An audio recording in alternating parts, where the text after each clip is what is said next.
How you do that there? The remix. How you do that there? New Orleans, Baton Rouge. How you do that there? Lafayette, Big Charles. How you do that there? Shreveport, Mississippi. Welcome to Blue Collar Podcasts. I'm your host, Logan. Today I have Tanner Philpot, lead guitarist and frontman of Tetra Anthem. How you doing today, Tanner? Doing good. How about you, man? Doing good. I heard you just came from a show. Not quite. It's right after. It's like, but last night is probably the one you're thinking of. It's okay. How'd that go last night? It was all right. It's like the thing about it was that I'm always closing out at this specific place. You saw how long it took to set up there with my electric. That's the thing. It's like this bar. It's mainly acoustic guitars, countries, all that fun stuff. I'm out here, I just kind of play the ripping stuff. I kind of like do my best to explore music, like I said, country, funk, pop, all that. But I'm, as rock is all gets out. It's not obvious by now. It's like last night I covered the Rolling Stones' Satisfaction, and I was on beat, I was on tune all the way around. I was quite happy. And I played my classic song, Strip the Skeleton, by yours truly. I wish I had a drummer, bassist, guitarist to help me assist with all this. Because I got some stuff on iTunes, Spotify, YouTube. Recording quality is not good, but the music itself, that's the thing I try to strive towards. Vocals, my God, that's my biggest weakness. But if it's, if y'all hear this right here, it's in D standard, it's easier for me to sing, and I'll get to that part later. I got you. So, last night you played, was that like an open mic, or was it like they Yep. called you to come play, or? What it was is an open mic. It's like I said earlier, I don't have a band. I don't have drummer, bassist, guitarist. Right now it's just me doing the solos, doing the vocals, doing the rhythm. I use a backing track, drums, sometimes a little bass to kind of help me mix it in. What that is that keeps me on tempo, because it's rock music I play, obviously. Yeah. And you got to have the band backing you. Because if you do country music, most people, just keep the rhythm in their head. Like acoustics, obviously. They keep the rhythm in their head. And like I said, I got an acoustic of my own. I play just about every day. But my main stage is obviously rock music. So it's a little bit of a struggle for me, though. Trying to get gigs, open mics and all that. But all the open mics I've played, though, I've played Lachine Brewery. Definitely give them their business if you're in the Denham area. They love me there. I love them. I always get a free beer when I play. But I got to give them my business, though. About 2 beers I pay, 1 free beer. Like I said, I played my music, Tetra Anthem, Stones, Metallica, Sabbath, AC/DC sometimes. It's hard to sing, though. And I did one in New Orleans. I'm about to go to right after the podcast, actually. Ballistic crowd. Played one in California. And I did a little 20-minute set list at a Halloween party in Mississippi. And I was at Chelsea's Live this February. And some paid gig in New Orleans. There's another one in Baton Rouge I did with a guy named Drew Frank, very talented young man, and Bryce DaVinci. I can't pronounce it, but he's a drummer. All good people. Go listen to their music. Rock is your main music you play. What made you want to do rock? The technicality, if that makes sense. It's like, I think the very first song I've ever heard that was actually a rock song. I say rock, it's still music, but nonetheless. It was a Sheryl Crow song from the Cars movie that came out in 2006. It's called Real Gone. That was the first rock song I heard. But what took that to the next level was the Iron Man movie that played in 2008. They opened up with Back in Black. I'm Marvel's biggest fan. I met Stan Lee too. That's for another day though. Yeah. But it was Iron Man that started off with Back in Black that really, got me going. If you can, in Black Sabbath's Iron Man, same title, obviously. This right here, the ESP Viper, it's, Tony Iommi and Angus Young play the Gibson SGs. This is the Japanese version, but it plays much better, much faster. It's a really good guitar all the way around. I got you. So, I grew up listening to my mom. She'd listen to Iron Maiden, Ozzy Osbourne, all them. I saw Maiden live. Oh yeah? Yeah. When did you see them? California. That's when I saw AC/DC too. Oh, gotcha. Saw a lot of bands.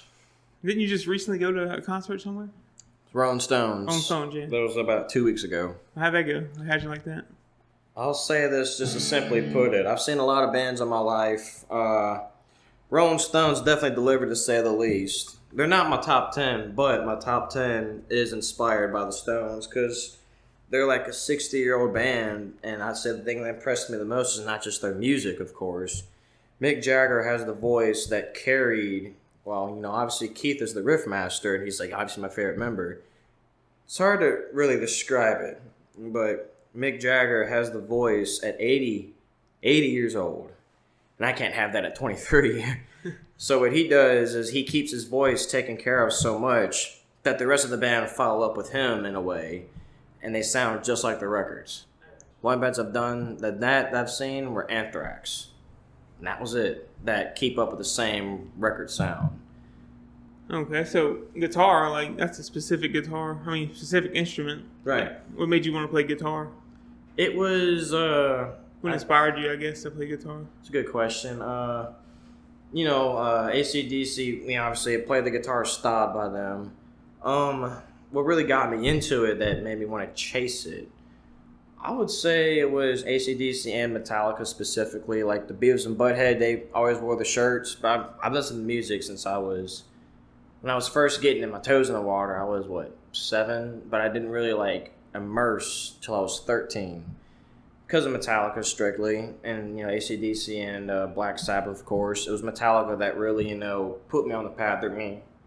Got the necklace on. They're my all-time band, and it was them and AC/DC and Sabbath and all the other fun bands. I was watching videos of them live, and I've seen them smile wide, and I was like, well, if they can do it, I can do it. I have fun doing it. I don't get paid as much doing music, obviously, because it's open mics, but I still walk away feeling like a champion.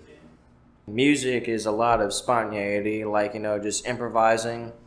I would say the toughest thing about it, though, is improvising is one thing. That's one thing. But music, no matter what genre, gospel, rock, punk, funk, all that fun stuff, it's all about the rhythm. Let me see if I can find a good way of putting it.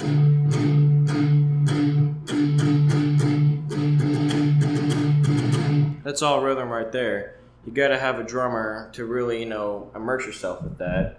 But, you don't even have to be a drummer. You could be a bassist or a singer to understand rhythm, to know what part of the song, goes in place. For me specifically as a rock musician, you gotta have, a drummer. That's why I play the backing tracks on my phone with GarageBand and all that. To really keep me on track with what I want to play. Is it a fast song? Is it a slow song? Heavy? Doom and gloom. It's got to be all about the rhythm. What's your purpose for doing this? Pretty much just a smile, really. It's normally it's I go to work, I do a good job at it, do my best to every day. That's what pays for all this, obviously, and well-being, just like every other American or whoever lives in the world. It's all about work, purpose, all that fun stuff. But for me and my guitar, though, it's really just obviously it's a hobby, passion, all that fun stuff. For some people, it's cooking, going to the gym. For me, it's the guitar all the way around. It's my gym, it's my coffee, it's food. That's the way I look at it, though. It's I always say music's food for soul. It's I've always loved comic books, Marvel, DC, Star Wars. I can't create a better hero than Spider-Man or Darth Vader. Music, though, is subjective. So it's you can do your own thing. You got to take inspiration, of course. But it's all about your own thing. And there's one thing I learned about music is there's a difference between copying and plagiarism. Copying is using the same technique and obviously different notes. But plagiarism is something that sounds very too rhythm, same rhythm. It's not about the same rhythm, I should say, but if it's the same exact rhythm, same set of notes in the same order, that's plagiarism. And I don't want to play it because, if I play, something, a cover, that's, covers are strictly, you got to pay them the royalties, obviously. But open mics, though, it's all the covers that I play, though, it's mainly, all the big hits or whatever. I'm not sure how it works in the actual music business where you got to pay a royalty or whatever. I really don't know because the only real gig I've had was at Chelsea's, and I was more of a guest star, playing guitar solo. Some I literally improvise on stage. I practice all that stuff, in the moment. It kind of, goes I play that kind of stuff, the...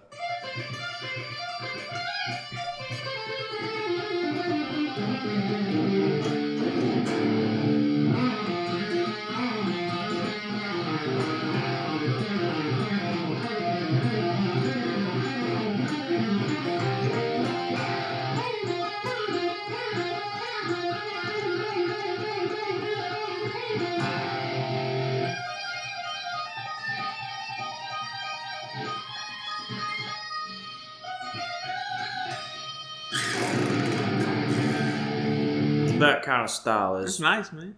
Thank you. That was a little bit of that. At first was a lot of spontaneity, kind of the style I typically plays. That sometimes fast. That was pretty much a fast song I did. That was when I wrote. When I started that song is called "Victim of Your Rules." Topic about that. It's about just a total bonehead I knew. Total bonehead. If you want to find the lyrics for yourself, it's on iTunes. Like I say, it was a very, very rough recording I did. But I recorded it. You can hear the guitar. It was a lot of editing I did. Frankly, when I did the solo, that was like one take.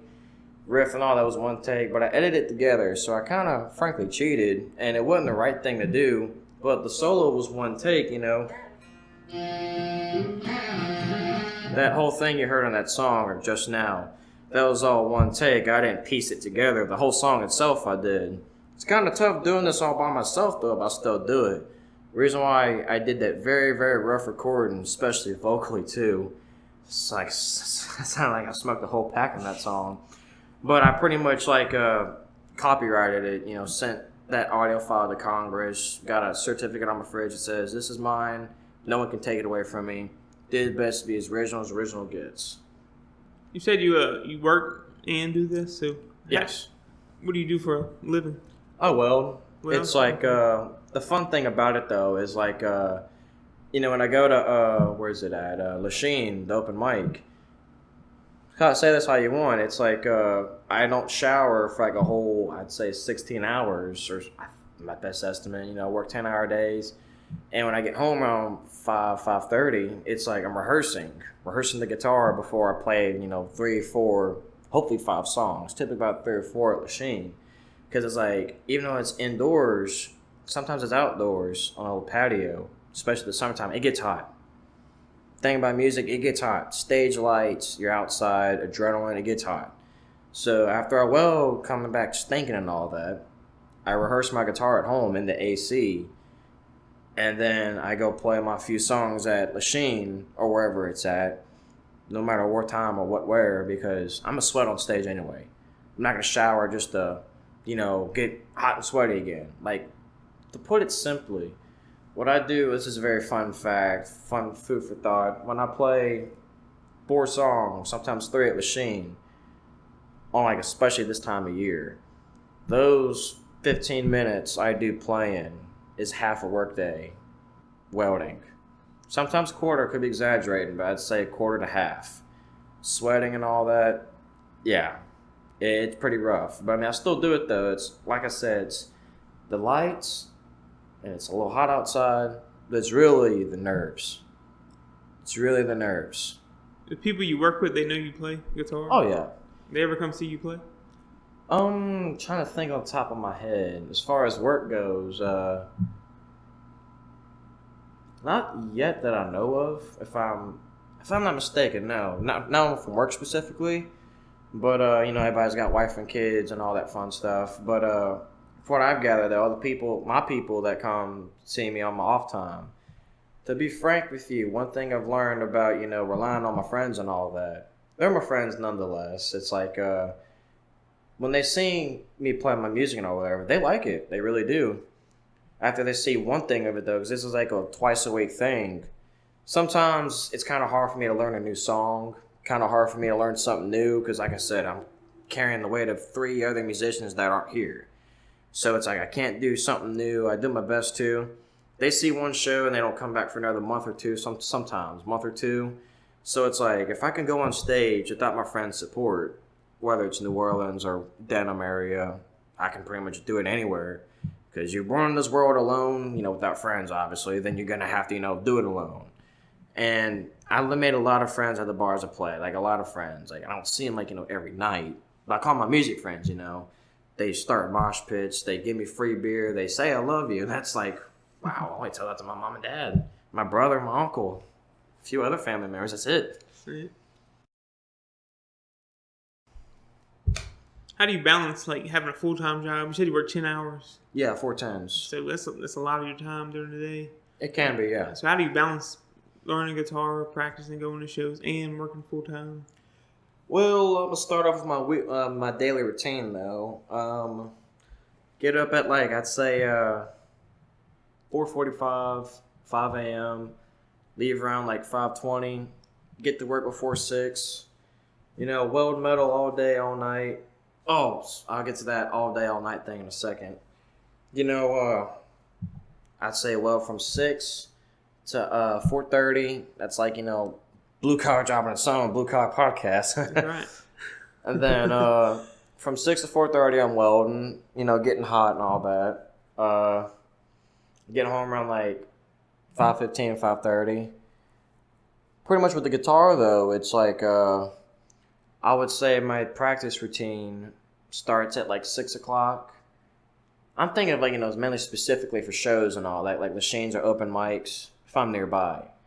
Typically, it starts at like 6 o'clock, sometimes 6:30 on a bad day. But if it's like songs I do over and over, it's 6:30. I can get away with that. But if it's something new, it could be 5:45, 6, and I end around 7:20. So about I'd say on like familiar songs an hour, a new song, whatever. It's 90-minute session, practice session. I get the drums or whatever, do a metronome, pretty much play on time, all that stuff, and I do the singing too. And I gotta sing down tune because it's easier for me to do. And with that being said, when I get to the machine, I get there around like 8 o'clock. I go in around 8:30, 8:45. Sometimes I have to play half what I practice for, but I still make sure I deliver a damn good performance. So do you have a wife, kids, anything like that? No. No kids? It's like there's a few girls I talk to and all that fun stuff. The ones I know aren't worth, when I say, hey, come see me, and they don't, those are the ones that really rile me up. But I get some people, not very often, some people I meet or some people I've known, I'm like, hey, come see me. They pay for my meal because I did a good job. I'm like, I should be paying you. You came all the way out to see me. As far as wife and kids, though, not just yet. It's going to take a while, but, it's like, for right now, music's just my main thing. You still working on your Riz? The Rizzler. I kind of use my music for all that, though. It's like I kind of I do my best to make guitar my identity, because welding, work, that's definitely like a thing I take pride in for sure. But I wear this around just to kind of like, when I'm at work, I kind of hide it because I don't want to, get weld splatter on it.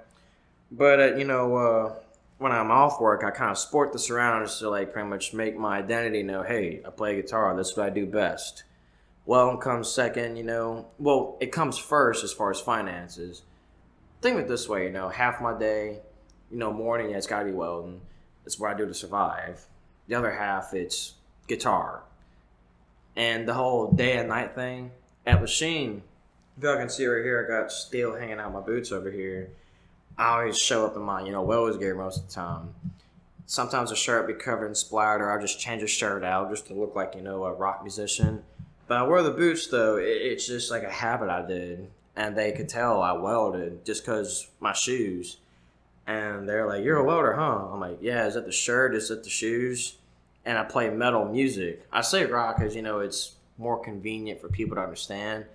It's metal all day long, but rock is, what gave metal. So if you call me rock, metal, that's a compliment either which way.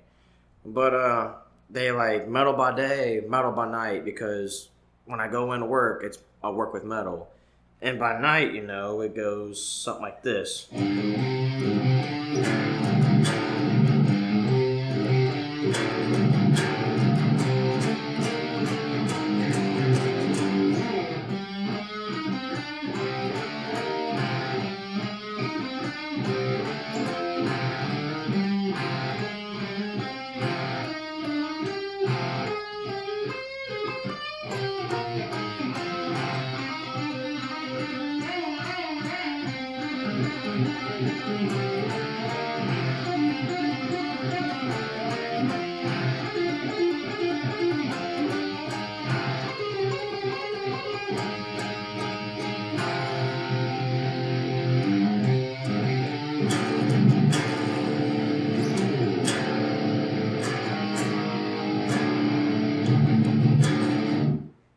There you go.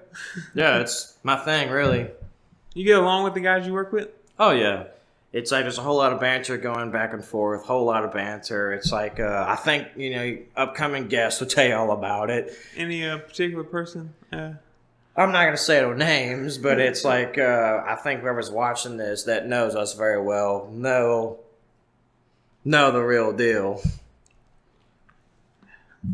So I heard, I remember a while back you were telling me a story about you went to a concert and like a brawl broke out or something. Yes. Can you tell me that story?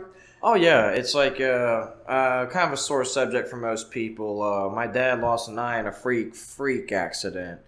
And I decided to cheer him up and say, hey, let's go see Judas Priest, one of our favorite bands. And what happened was after the concert, we had the floor seats, very, very exhilarating show. And we were walking out, my dad, he was practically handicapped at the time, had like an eye patch hanging out of his eye, for the Lord's sake. And we were walking around, and these guys were making fun of us because they thought he was like plastered drunk. And my dad was damn near in tears because he couldn't see. His life changed. And then maybe some say I might have made things worse by telling them, your day will come. I was like, well, these guys, were making fun of someone that was in a really bad position. Some say, for men, the final say is a very addicting thing. I was like, maybe if I walked away and just pretended they weren't there, it would have, never really happened. But I was like, I'll say it. It wasn't the right thing. But what outweighed it, though, maybe I said something wrong, but what outweighed it on their end, of course, was when they came swinging on us. Like a guy that lost his eye and some guy was just trying to help his dad out.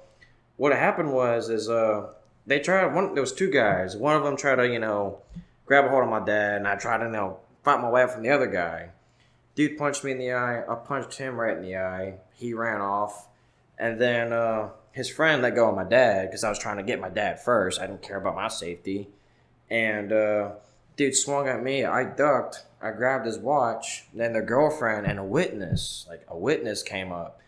And this is Baton Rouge. There was a cop right around the block. So I was like, if I really wanted to, pummel their faces in, it would have been like a problem into a bigger problem. So I was like, you know what? It's best if I just walk away. Because it was obviously self-defense. There was a guy that was handicapped. And what it was I got out of it, though, is, I did the right thing, self-defended me and my dad, and I got their watch. I mean, an eye for an eye. They punched me in the eye. I punched them in the eye. It's like, I wish it never happened, but like I said, it was wrong for me to instigate it. But what outweighed it was them obviously swinging on us. So, I mean, it's clearly they were in the wrong more than me. But what made up for it, though, absolutely all day long, was when I saw Judas Priest a year later again with their original guitarist. This time, their original guitarist. His Parkinson's, his name is Glenn Tipton. He came in when I saw California. They played all my favorite songs they didn't play at that Baton Rouge show. They played their hearts out. They brought their original guitarist. And I was like, oh, that bad memory, turned a lot better. So it worked out, though. It really did. But let me ask you something. Let me ask the questions now. You ever been to a concert? No, I've never been. Really? To be honest, I've never really? been. I've been to back in the day. I don't know, you might be too young. Back in Blue Bayou, had them concerts. Okay, kind of little local guys or whatever. Yeah. I've never been to Blue Bayou I've been yet. one of them. Yeah, that's what I said. Yeah, Might be too young, Tanner. Yeah, I've never been to Blue Bayou yet, honestly. I've been to small water parks. But concerts, though, it really depends what kind of music. Like, what's your favorite kind of music, really? I like rock, but I don't like heavy metal. But I like Linkin Park and. Yeah, I've listened to them. Transformers. Yeah. I remember when you was telling me about the guitar and all that. You was listening to Korn. You showed me a few of their songs. Oh yeah, I like Korn too. You showed me a few of their songs I'd never heard before. And I was like, oh, Logan got me into that song. I like the sound of it. Right. I don't agree with the words they say in it. Yeah, I agree with a lot of other bands too. I like the way it sounds too. That sounds amazing. Oh yeah.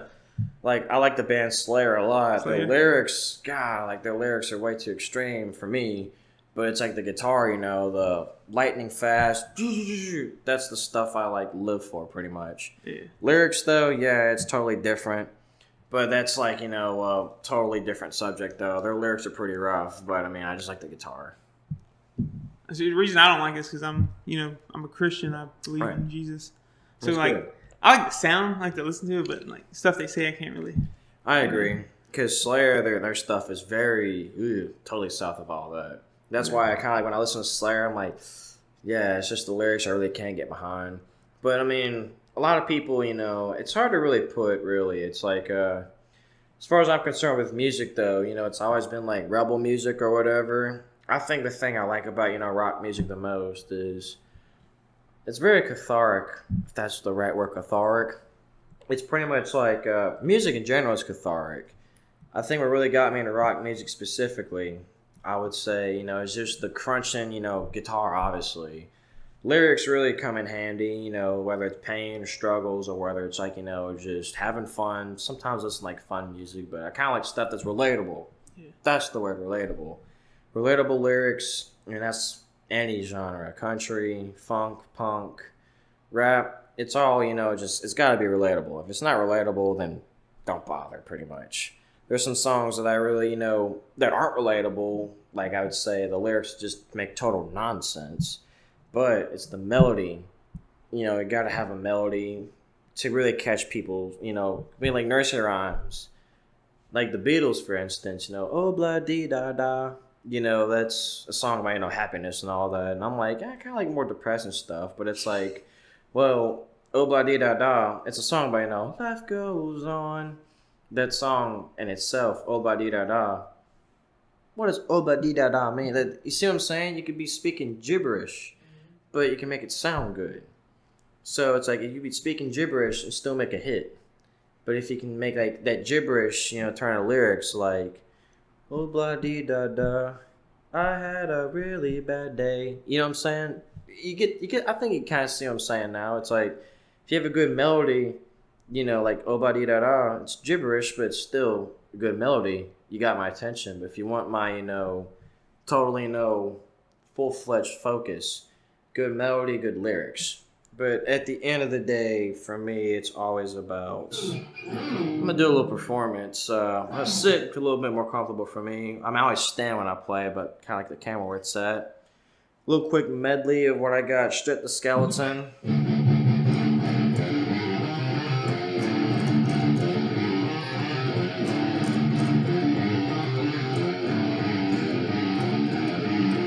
Deep inside your fragile mind, how to child can I find? Pummeling skin and bone, finding all I know.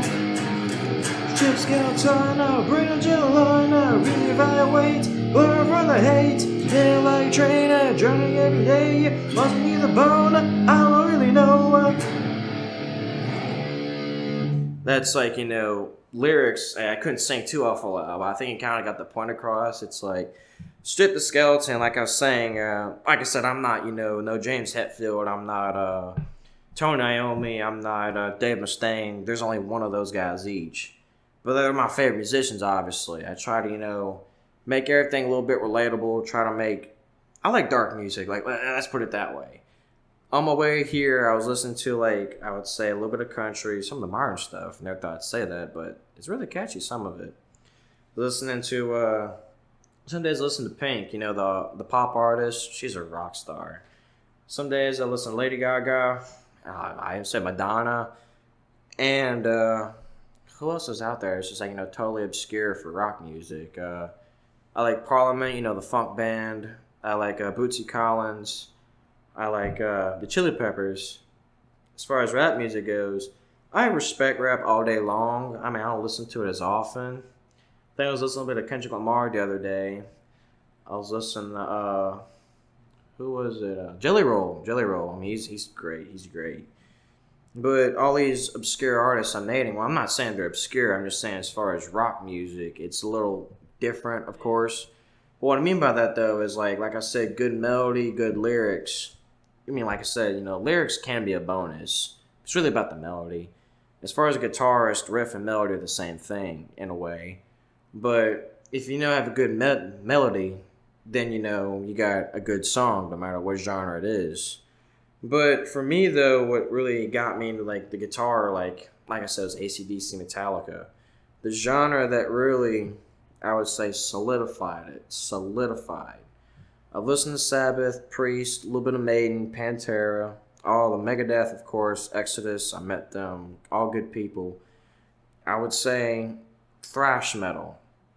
thrash metal. It's like really fast, and you don't have to be fast to be thrash. I mean, it's like a staple, of course.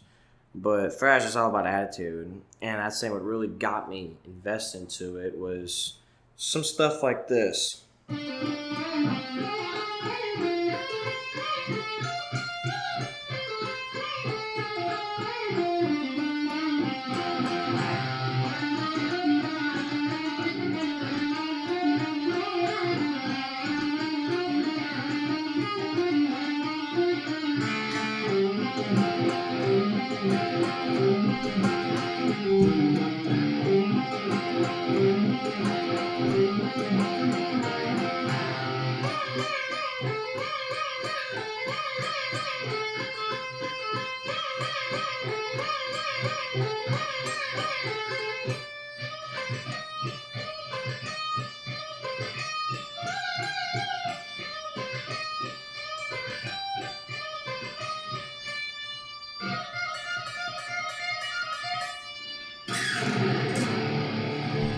It was a little thrashy, but it's pretty much like the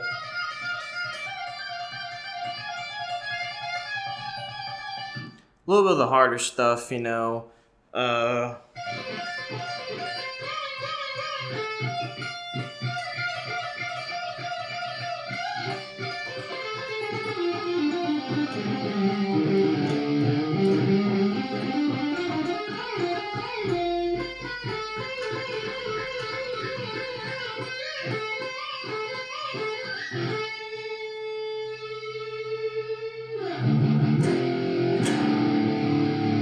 pretty much like that lead guitar, all the woo woo lead guitar. That's what really thrash. Though I did my best to be as thrash as I could. That was a lot of original stuff, Strip the Skeleton, of course.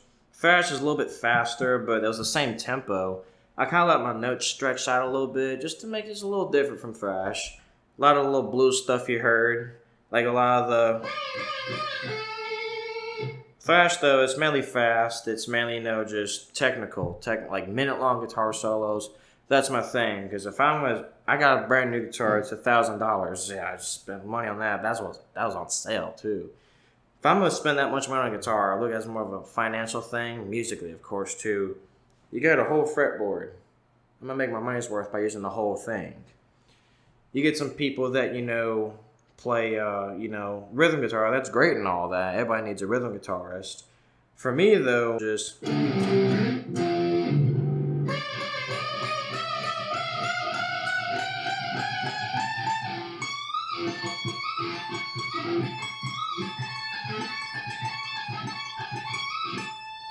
I did my best to utilize the whole fretboard.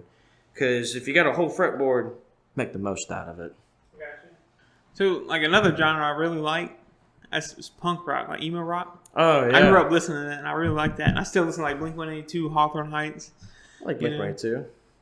It's like, they're not my all-time favorite, but punk music, that's more like the pop-punk stuff you're thinking of, but it's still punk all the way around. It's attitude, it's all it is. Like, you got the Ramones, are my favorite punk band. I even wrote a punk song, I was doing the whole little... The riff goes like...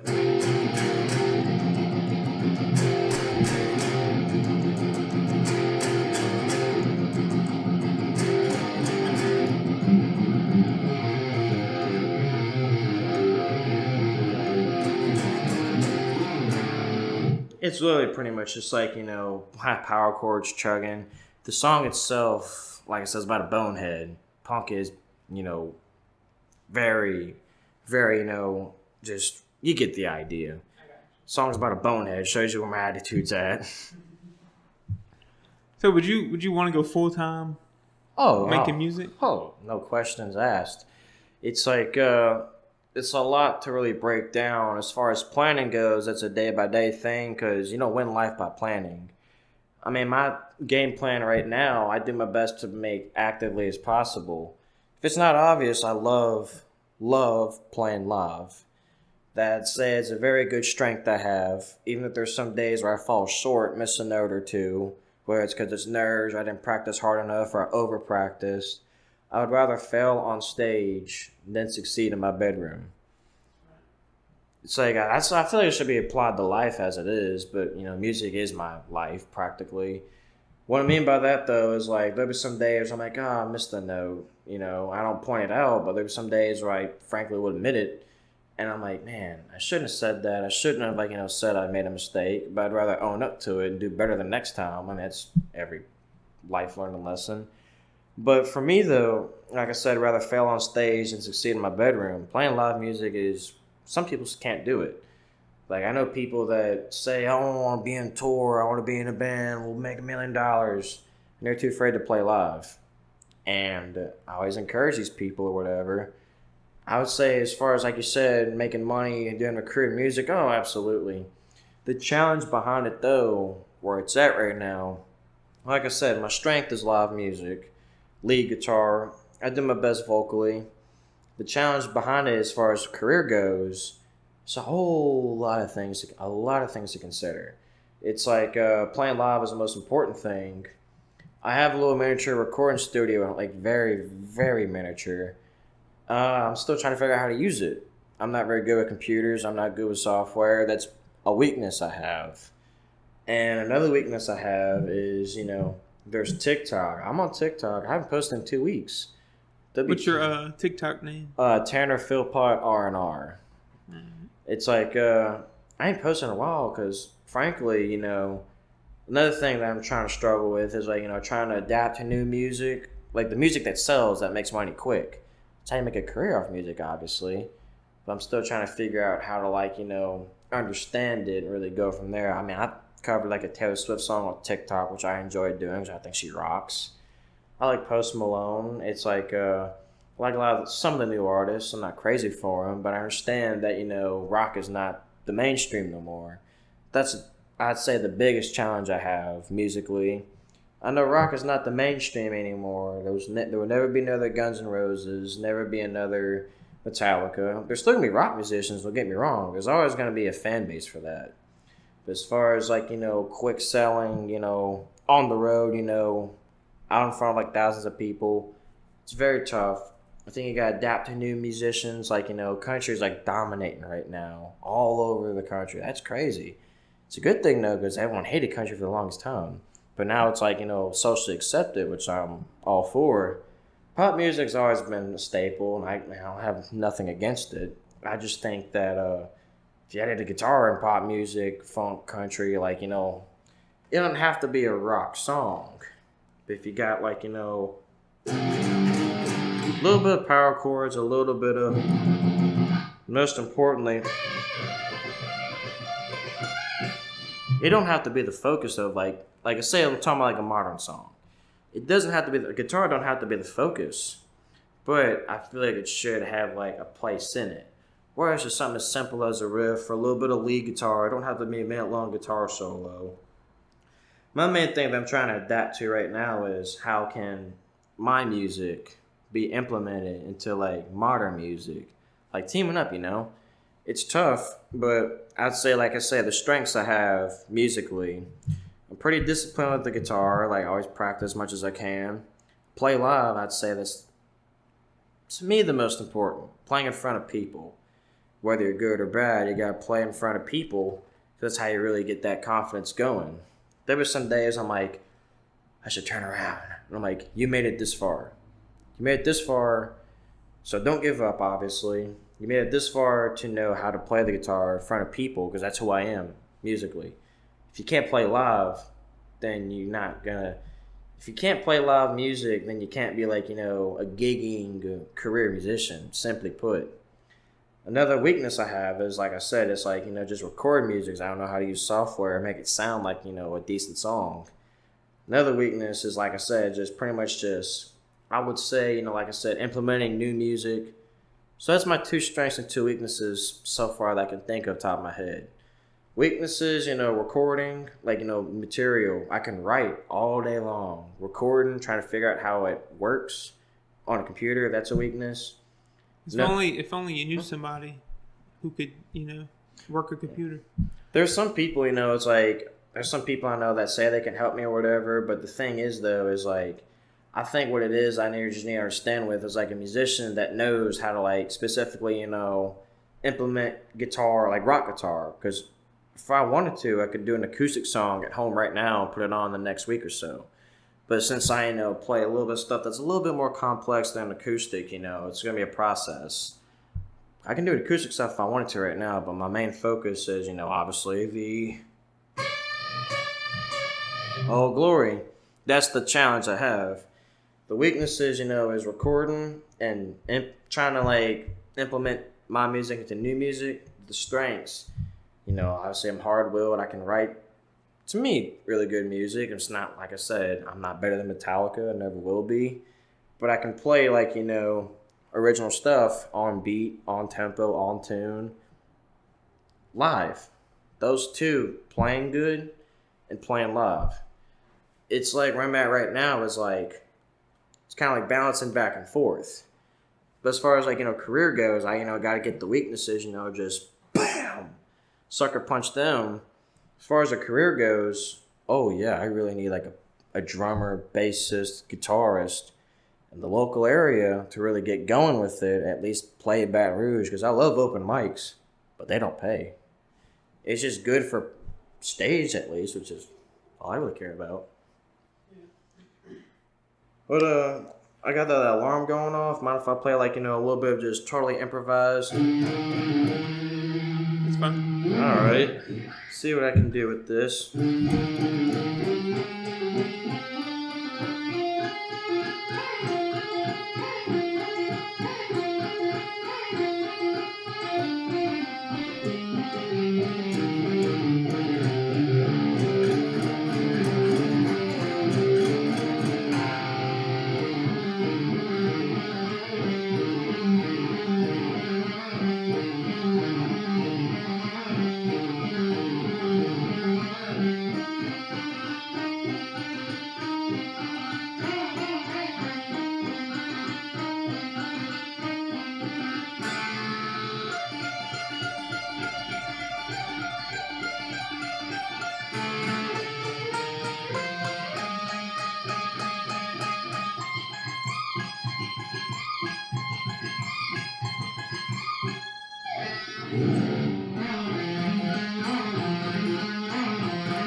Awesome, man. I love it.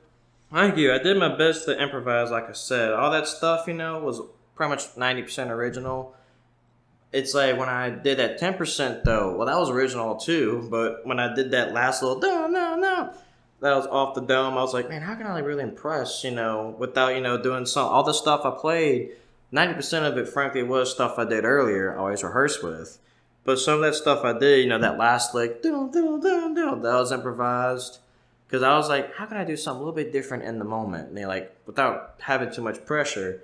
That last little bit that I closed that solo with, that was off the dome. Another lick that I did, this was, the...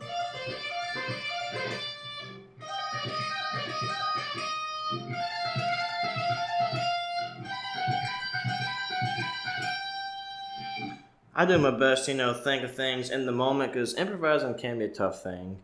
And it's very challenging. Music itself is challenging. It took me 7 years to learn this guitar. And I'd say how 7 years implemented. Started in 2017. I was 16, so I was born 01. What is it right now? 2024? I'm 23 right now. Started in 2017. You said 01? Yeah. When do you think I was born? 93? 93, yeah. I may say something about it one time. 2001. Woo! Yeah, 01, yeah. 01. It's like, maybe tell me about it one time. What was it, early 90s, late 90s? Yeah, 93 I was born. Okay, 93. It's a good one, yeah. Because I know someone else that's 93, so I'm like, okay, it makes sense. Who you know is 93? Your upcoming guest. That's two. You said it twice. Yeah, strike three, But, so, if somebody wants to contact you to do a show, how would they get in contact with you? That's a very good question. Facebook, Instagram. It's all about networking, people you know. When I did Chelsea's, there's a guy I met through a drummer friend. It fell through with the drummer, but me and he's a keyboardist. I brought his name up earlier. Keyboardist, guitarist, but multi-instrumentalist. His name is Drew Frank. He's got stuff online. We did a show in Baton Rouge. I was on bass. I wasn't, too crazy for it. But when he came for the guitar, all stuff you heard, he said, I need something like that. Ironically, it was the last song of each show, and I nailed it each time. He said, hey, I need a guitarist for one song. It's the closer for Chelsea's. That's a big venue, Baton Rouge. He said, I need you. I played. I had the whole semi-profile picture. I had that jacket on, well, the patches and all that. When I go on big stages like that, I'm wearing it. It's kind of like a whole uniform for me. So as far as shows and all that, I don't get as many shows. That was the last one I really had paid. That was paid, obviously. That's what a show is. You get paid for it. I still call open mic shows, but I actually was on this website called Louisiana's Musicians Wanted Open Mics. Because like I said, I don't have a band, so I got to do open mics for right now. So pretty much ask people on Facebook, or I asked musicians at Lachine, any other open mics. As long as it's not, 2 hours away. But I like going to New Orleans because very good audience. And the drives, it's quite a drive. But as far as doing the twice a month thing, once a month, it's very worth it. Get 25 people and a way quicker reaction than I do at most places. But as far as I'm concerned, though, my main deal, I actually found one in Baton Rouge I'm going to tomorrow called La Divina. I played there last week.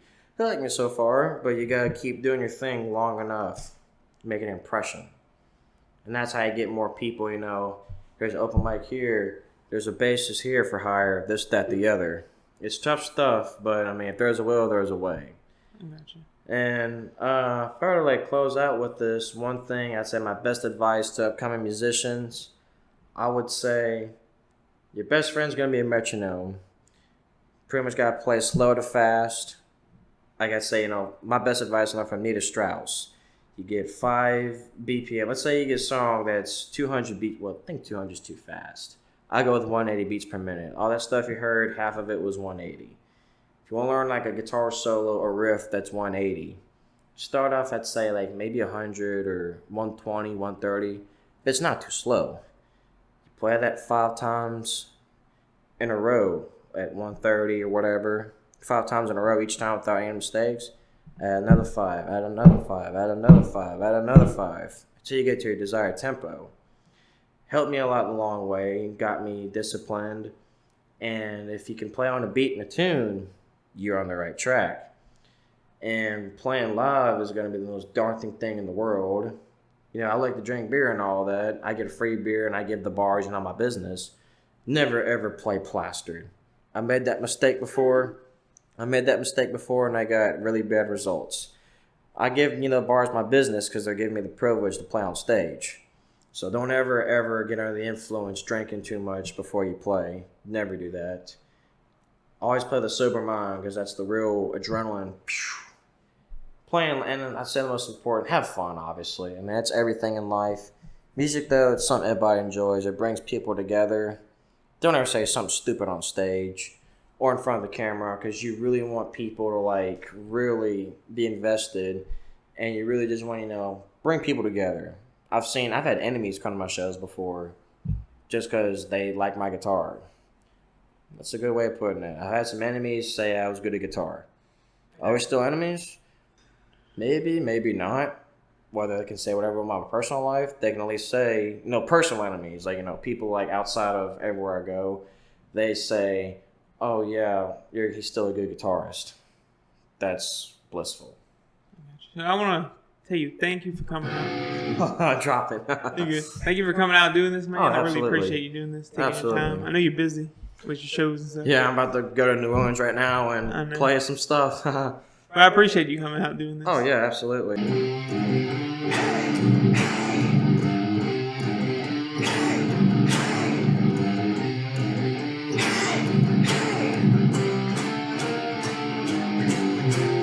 It's a mission again.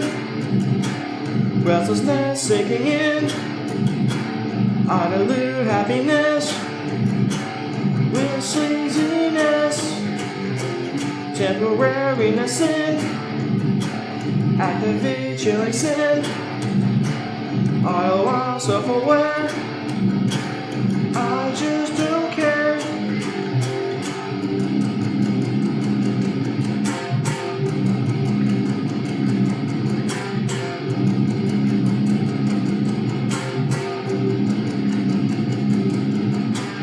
Nature of your knees need fixing.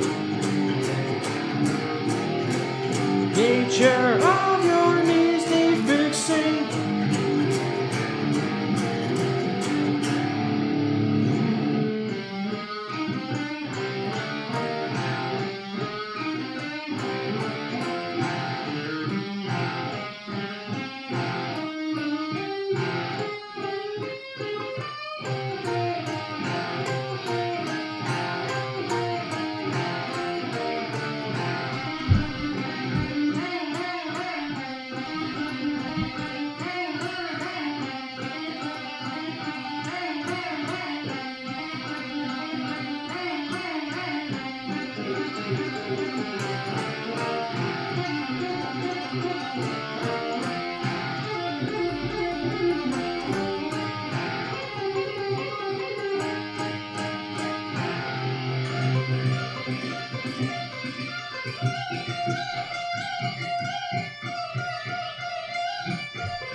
That was pretty good in my book. Man, I loved it. Thank you. So, I had a good rehearsal here, actually. Now that I think about it, I had a good rehearsal. there you go. Thank you for coming out, man. Thank you. Thank y'all for watching. Blue Collar Podcasts. The music made by Boosie Boom. Louisiana, oh Louisiana, oh Louisiana.